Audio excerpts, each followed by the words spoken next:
Hey, good morning, everyone. It's 5 a.m. Mester Scrum. Did I hit the miss? Yeah, it goes. Hey, hope everybody did well this weekend. Had a great time. Greg Mester, Agile Coach Scrum Master, here with you. And this is 5 a.m. Mester Scrum, show number 77.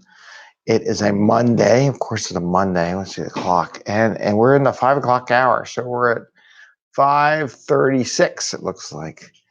And one day I'll set it up where the clock is over here when we get to office and see how we're doing. And hope everyone had a good weekend. I had a lot of fun this weekend.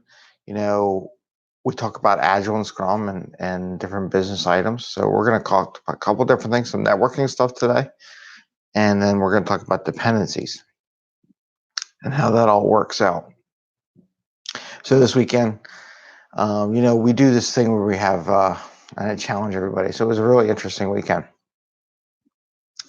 where maybe on Mondays or sometime during the week to break up your daily Scrum fun. We ask a question like, what fun thing did you do over the weekend? What's your next fun thing? And any blockers are having fun, right? So this weekend, we got volunteered to be in a parade in Philadelphia, just carrying a flag. I put some pictures up, but you just have to be able to do that with your family and have some good time. So that was fun. It was fun actually being in a parade. It takes me 50 years to be in a parade. May have been one when I was a tiny little kid, and then 50 years later, just hanging out with people. I was Polish for the day, so hey, whatever it takes to have some fun. I could be Polish for a day, and it was a good old time. And then on the way from that, I went to the PMI conference downtown in Philly because the parade was there. So I just walked over to the conference, spent the day, and checked out all the vendors, see what was going on, what they did. I'd never been to a PMI conference before because they're always been in other cities. And like I told one person the other day, if I don't go, I'm a hypocrite because I complain about it being in everybody else's city. They finally did it in Philadelphia, even though their headquarters just down the road from Philadelphia. And I had to go. So I went and walked around. It was pretty fun. One of the things I did learn something. We're going to bring that up in this episode. I did meet one of our fans out there, one of our fellow watchers for 5 a.m. Mester Scrum. I wish I would have took a selfie. A lesson learned when I go to these things now, and people, hey, Craig Mester from 5 a.m. Mester Scrum. We were chatting a little bit. I really wish I would have took a selfie during the day. Maybe he'll send me a message on 5 a.m. Mester Scrum and say, hey, I saw you yesterday. It was pretty cool. I got some swag, got a little Villanova, a little basketball. It's pretty cool. Give it to the kids. And then one of the things picked up yesterday was really neat from a networking standpoint. So the next time you go to a local, I got my phone. You can pull it down a little bit, maybe go like that. You can see the stuff in the background. I got my phone, right? And I don't know. Can you see? No, it's too bright. This doesn't work on the pickup.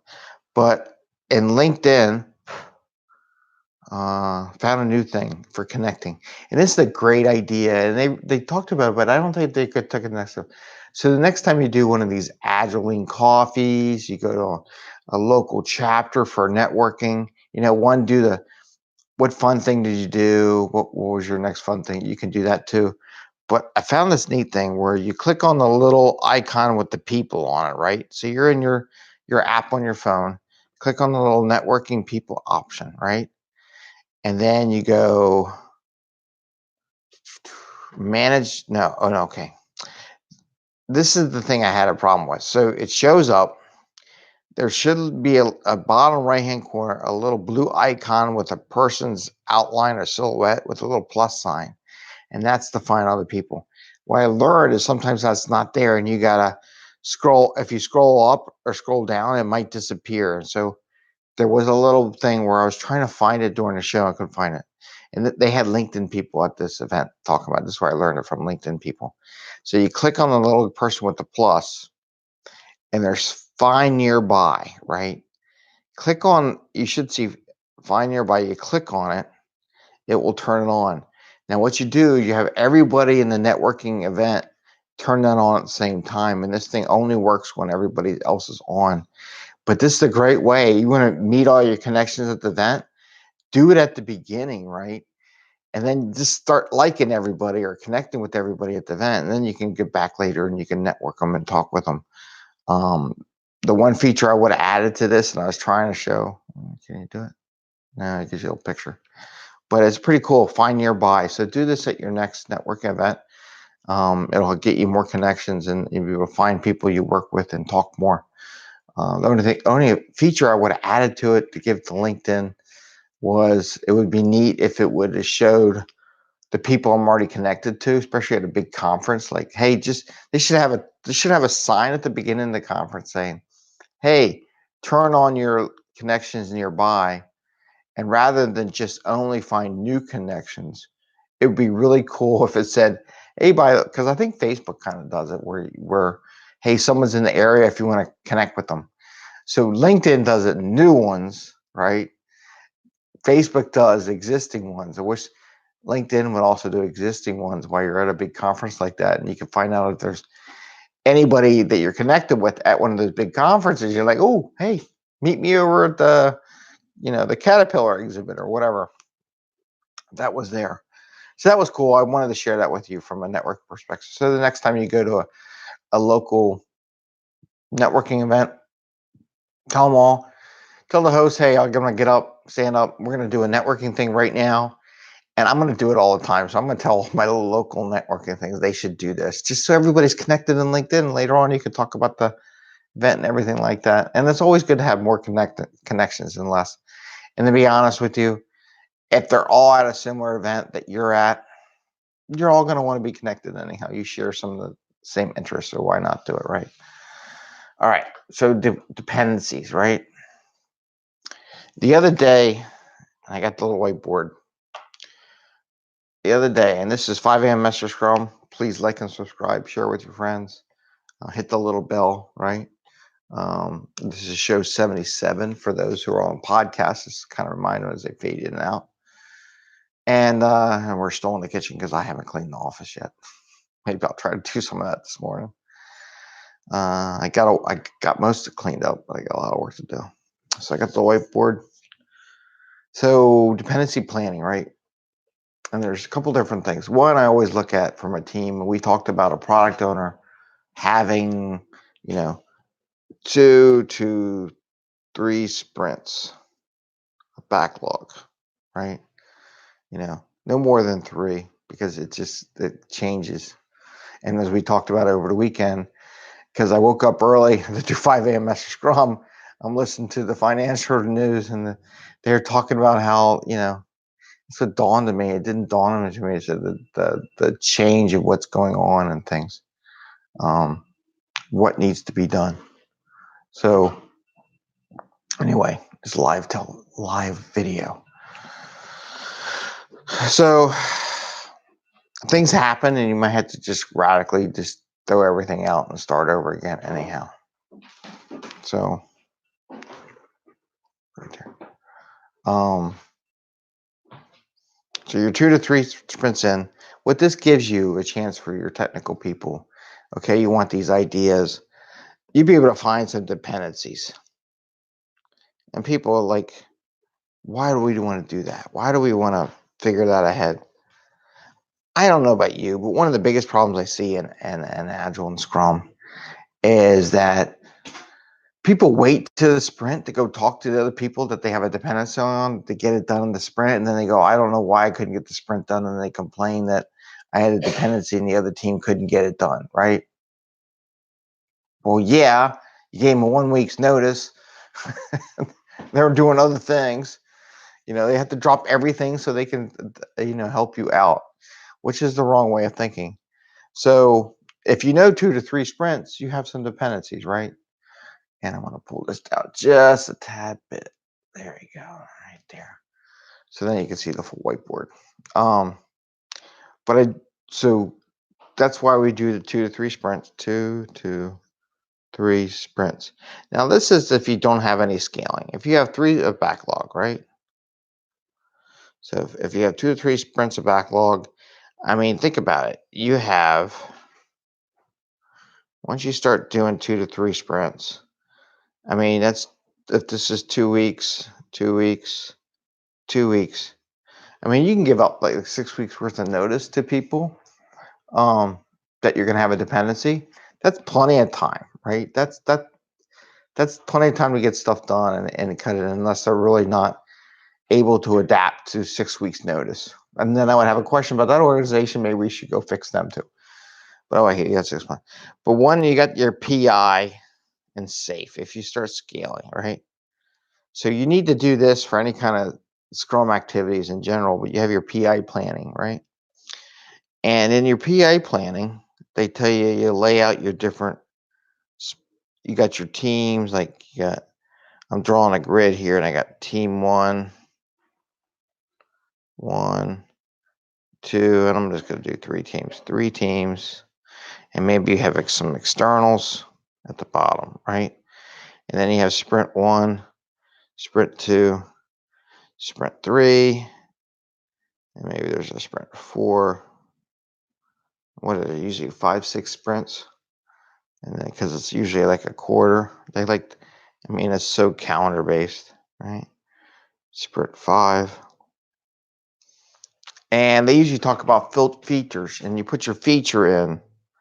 Like team 1's going to be working on this feature, F1, right?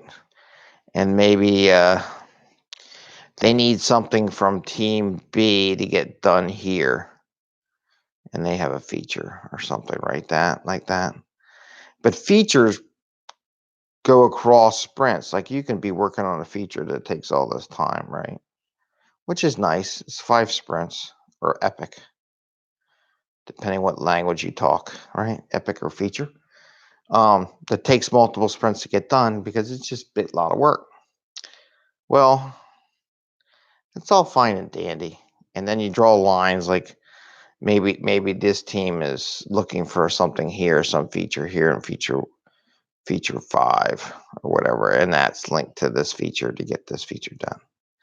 What I like to do, and again, we talk about, yesterday we talked about the meeting between PMI, PMP, and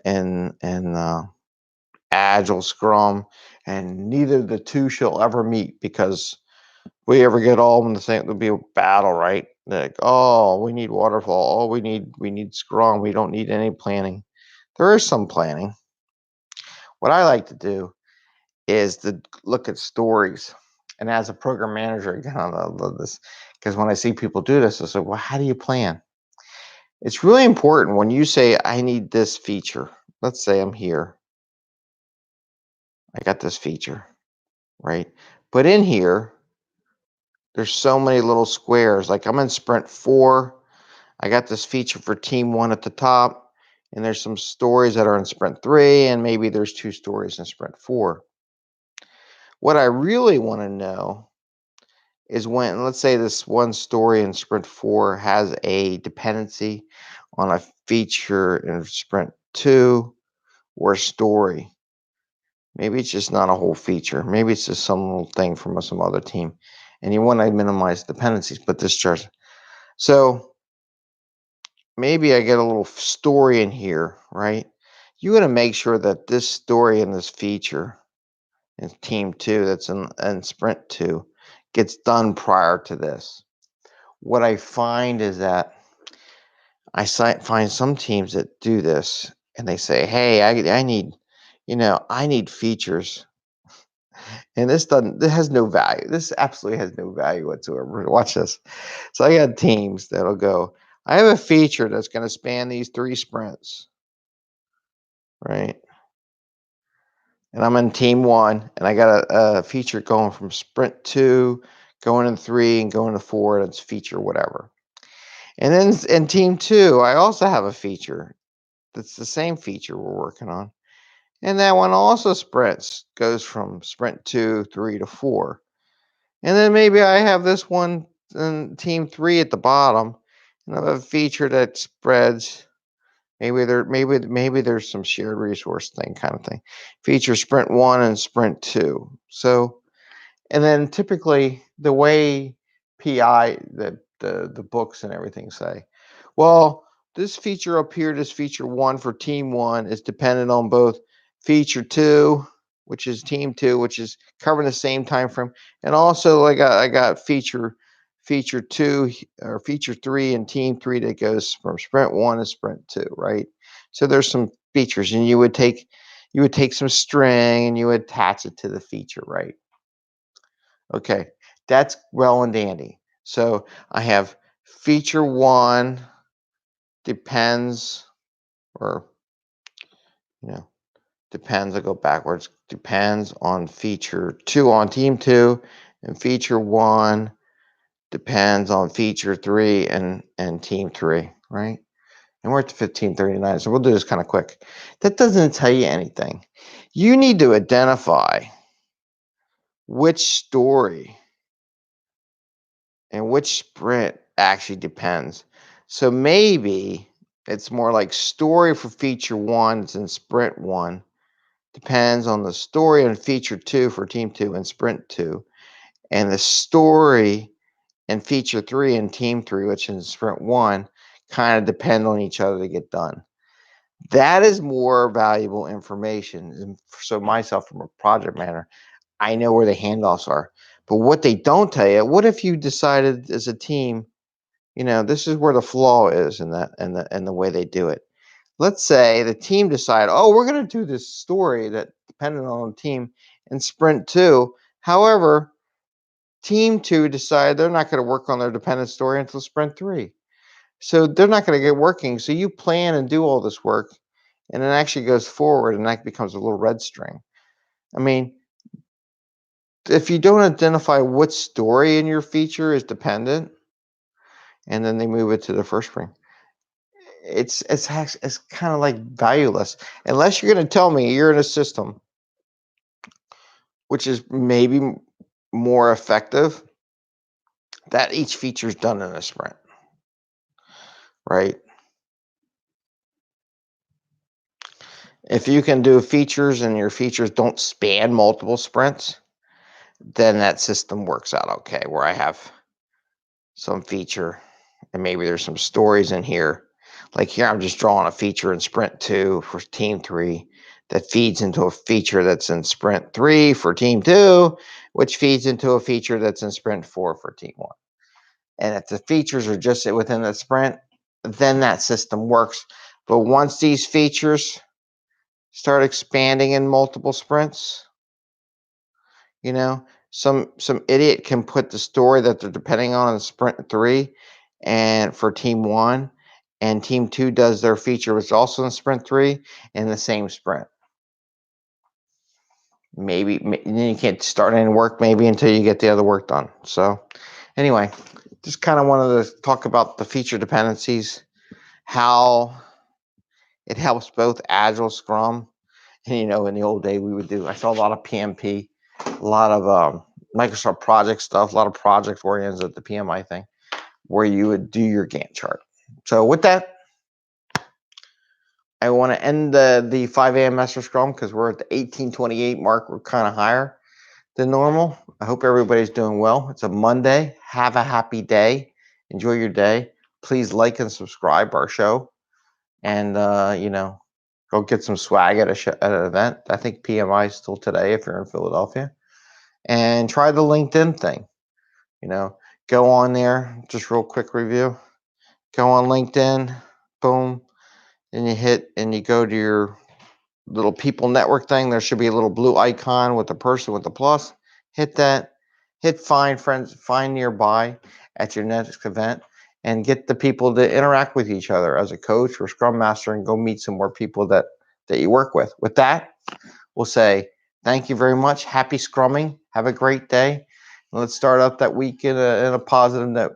Take care. See you all. Bye.